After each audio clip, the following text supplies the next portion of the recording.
preschool friends. The letter of the week this week is J. So I thought it would be fun to make some jellyfish because that starts with J.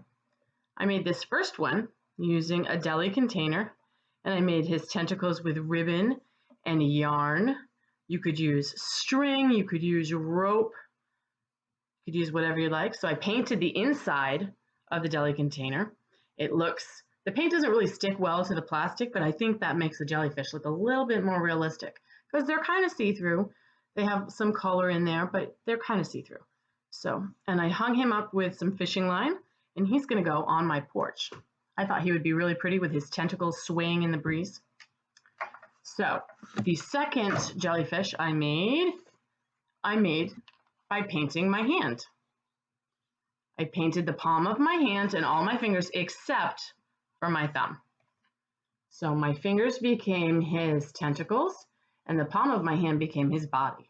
And then I put some googly eyes on him, and then I cut some long strips of green paper to make some plants. You could draw those on or you could paint them on. You don't have to cut out the paper. And my last jellyfish that I made, I used paper plates. So this is what I did. I cut the paper plate in half like this. And then on the inside, I taped some long tentacles. It's easy to make the tentacles. I took construction paper and I just made some long squiggly lines. You can have some help with that, maybe mom or dad, or mom or mama, or Nana or Pop, or brothers and sisters could help you draw some long squiggly lines. You could practice your cutting by cutting out your long squiggly lines, and you can make your tentacles. So you tape your tentacles or glue your tentacles to the inside of the paper plate, okay? And then decorate your paper plate, and the tentacles are inside. So you make like a paper plate sandwich. I don't know if you can see. So you have the plate with the tentacles that are glued on, and then the other part that makes the front of your jellyfish. And then you can hang him. I put a string on this guy so we could hang him up.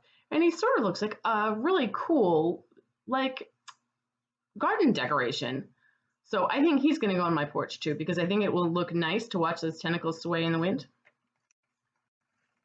So you can use lots of different supplies to make your tentacles. Like this, I used construction paper. If you don't have construction paper, you can use plain white paper. You can color it using markers or crayons or colored pencils. You can use yarn, you can use rope, you can use string, you could use ribbon. You could use that fancy ribbon that you get when you get a birthday present, the curling ribbon that curls up. That would be really cool looking. You could use a shape that you cut out of a cardboard box. You could use a half moon shape like this. Cut that shape out of a cardboard box. You could use your paper plates. You could use, even I saw online, really cool, they took a paper cup. So it would look sort of like this guy, but they used a paper cup. And then they decorated the paper cup, and then they did the tentacles on the inside like the tentacles are the inside of this. Very, very cool. You can also use cupcake liners.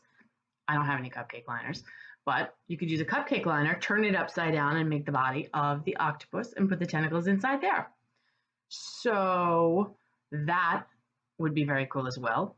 I also saw they used bubble wrap, and they made the long tentacles like this that I made out of construction paper, but they did it out of bubble wrap. So all those little bubbles that were on the bubble wrap made it look like the jellyfish had little crazy bubbly tentacles. It was really cool looking. Yeah, jellyfish. They're kind of cool. They're kind of interesting. And have fun making one. I will see you in a little while for my dress up birthday party. So I want to see some cool costumes, some crazy costumes, some silly hair, whatever you got, bring it on. I want to see it all. Bye, friends.